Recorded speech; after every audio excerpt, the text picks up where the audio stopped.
तीन लोक नौखंड में गुरु ते बड़ा ना कोय, करता करे न करी सके, गुरु करे तो होए। नमस्कार, मैं आपका दोस्त, आपका मित्र प्रिंस पांडे। विश्व में कई ऐसे मंत्र, यंत्र, स्तोत्र एवं कवच हैं जो गोपनीय तथा दुर्लभ हैं। सहस्त्राक्षर अमोघ सदाशिव कवच ऐसे ही दुर्लभ कवचों में एक है जो कलयुग में तुरंत फलदायक है। वे साधक भाग्यशाली कहलाते हैं जिनके पास ऐसा कवच होता है, और वह तो निश्चय ही शिववत हो जाते हैं जो नित्य इस कवच का पाठ करते हैं। प्रस्तुत है एक दुर्लभ गोपनीय कवच, सहस्त्राक्षर अमोघ सदाशिव कवच।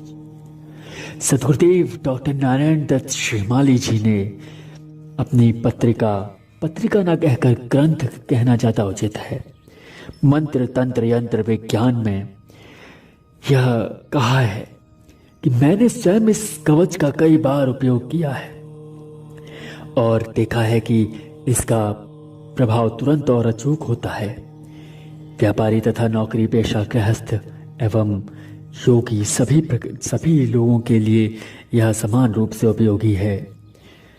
मेरे एक शिष्य प्रकाश भाई ने तो इस कवच के पन्ने छपवाकर साल भर तक वितरित किए थे, क्योंकि उनके एकमात्र पुत्र को कैंसर हो गया था और सभी डॉक्टर्स ने पूरी तरह से हाथ झटक दिए थे।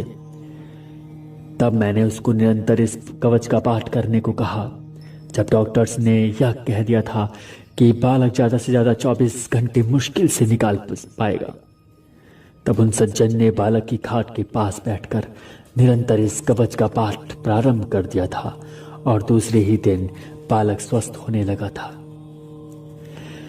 आज वही बालक धनबाद में व्यापार करता है और कैंसर जैसे भयानक रोग से भी मुक्त हो गया है। यह प्रभाव इस कवच की कृपा से ही है। यह सहस्त्राक्षर मंत्र है जो संसार भर के मंत्र साहित्यों में अपनी तुलना नहीं रखता।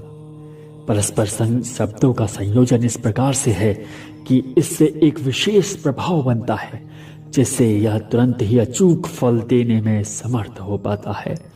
साधक को चाहिए कि वह नित्य प्रातः उठकर इसका पाठ करे। यदि पूजा स्थान में शंकर भगवान का चित्र हो तो ज्यादा उचित है। शुद्ध स्थान में नियम पूर्वक आसन लगाकर साधक को पूर्ण श्रद्धा के साथ इस कवच का पाठ करना चाहिए। इति सहस्राक्षर अमोघ कवचा। सर्वप्रथम संकल्प लें। दाहिने हाथ में जल लेकर हाथ सीधा रखें, जिस प्रकार से गुरुदेव द्वारा संकल्प कराया जाता है। ओम मस्त श्री योगेश्वर ऋषभ ऋषि अनुष्टुप छंदः स्वयं सदाशिव रुद्र देवता ह्राम बीजम ह्रीम शक्ति हुम कीलिका। सदाशिव निखिल मुझ पे प्रसन्न हो। सद्गुरु निखिल प्राप्ति हेतु प्रयोजने ओम भूर्भुवः स्वहा इति दिग्बन्धः सहस्त्राक्षर अमोघ कवचस्य अहं पाठं करिष्येता।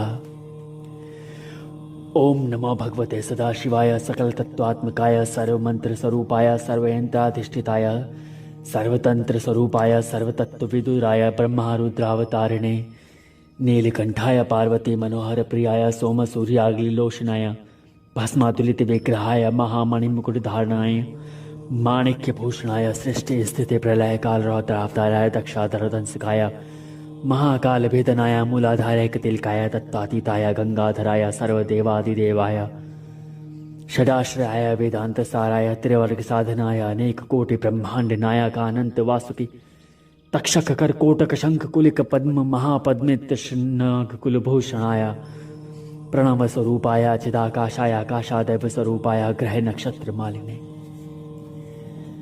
सकलाय कलंक रहिताय सकल लोकायक करते सकल लोकायक साक्षिणे सकल नेम गुह्याय सकल वेदांत पारगाय सकल लोकैक वरप्रदाय सकल लोकैक शंकराय शशांक शेखराय शाश्वत निवासाय निराभासाय निरामयाय निर्मलाय निर्लोभाय निर्मोहाय निर्मदाय निश्चंताय निरंकाराय निराकुलाय निष्कलंकाय निर्गुणाय निष्कामाय निरुपप्लवाय निर्वद्याय निरंतराय निष्कारणाय निरातकाय निष्प्रपंचाय निसंगाय निर्दंदाय निराधाराय निरोगाय निष्क्रोधाय निर्गमाय निष्पापाय निर्भयाय निर्विकल्पाय निर्भेदाय निष्क्रियाय निस्तुलाय निःसंशयाय निरंजनाय निरुपमपिवाय नित्य शुद्ध बुद्ध परिपूर्ण सच्चिदानंदाद्याय परम शांत स्वरूपाय तेजो रूपाय तेजोमयाय जय जय रुद्र महारौद्र भद्रावतार महाभैरव काल भैरव कल्पांत भैरव कपाल मालाधर खट्वांग खड्ग चर्म पाशंकुश डमरू कर त्रिशूल चाप बाण गदा शक्ति भिंदी पाल तोमर मूसल मुद्गर पाश परिग भुषुंडी शतकनु चक्राध्याय भीषण कर सहस्र मुख दंश्रा कराल वदन विकटाठास विस्वारित ब्रह्मांड मंडल नागेंद्र कुंडल नागेंद्र हार नागेंद्र वलय नागेंद्र चर्मधर मृत्युंजय त्र्यंबक त्रिपुरांतक विश्वरूप विरूपाक्ष विश्व शर्वशवाहन विश्वतो मुख सर्वतो रक्ष रक्ष माम चल चल महामृत्यु भयम नाशय नाशय चौरान भयम मत्सादोद पादय विश्व सर्प भयम शमय शमय चौरान मारय मारय मम शत्रुनुच्चाटय उच्चाटय त्रिशूलेन विदारय विदारय कुठारेण भिन्धि भिन्धि खंगेन छिन्धि छिन्धि खट्वांगेण विपोथय विपोथय मूसलेन निष्पेषय निष्पेषय बाणैः संताडय संताडय रक्षांसि भीष्य शेष भूतानि विद्रावय विद्रावय कूष्माण्डवे ताल मारीच ब्रह्म राक्षस गणान् संत्रासय संत्रासय माम भयं कुरु कुरु वित्रस्त मामाश्वासय श्वासय नरक भयानां मम धर संजीवय संजीवय शूत्रभ्यां मामाप्याययाप्याय दुःखतुरं मामानन्दयानन्दय शिवगजेन मामाच्छादय छादय मृत्युंजय त्र्यंबक सदाशिव नमस्ते नमस्ते। इति श्री सहस्राक्षर अमोघ कवच संपूर्णम। संकल्प में जहां पर प्रयोजन शब्द आया है उससे पहले आप अपना कोई भी प्रयोजन, लक्ष्मी प्राप्ति, धन प्राप्ति या शत्रु शमन, कोई भी आप प्रयोजन अपना रख सकते हैं। ओम भूर्भुवः स्वः यह दिग्बंध है, अर्थात चारों दिशाओं को बांधना, जिससे कि शरीर सुरक्षित रहे और मंत्र जप में शरीर पर कोई विपरीत प्रभाव न पड़े, क्योंकि यह मंत्र बहुत ही तेजस्वी है, अद्वितीय है और इससे अत्यधिक ऊर्जा निश्चित होती है, जिसका आपको पात्र होना जरूरी है। और यह ओम भूर्भुवः स्वः एक स्थिरत्व प्रदान करता है और आपको उस पात्र के लिए योग्य करता है।